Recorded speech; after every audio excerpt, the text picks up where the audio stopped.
వరలక్ష్మి వ్రతం అనంతరం కలశాన్ని ఏం చేయాలి అనేది చాలామందికి ఉండే సందేహం అండి. ఈ వీడియో చూసిన తర్వాత మీకు ఆ సందేహాలన్నీ తొలగిపోతాయని ఆశిస్తున్నాను.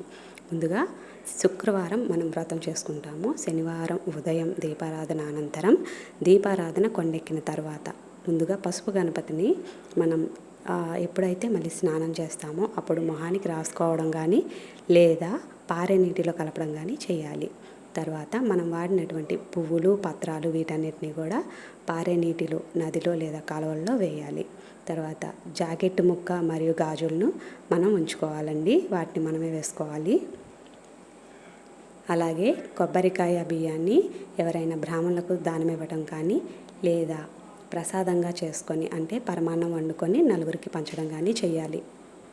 అలానే కలశంలో వేసిన నాణ్యాన్ని బీరువాలో పెట్టుకుంటే మంచిదండి.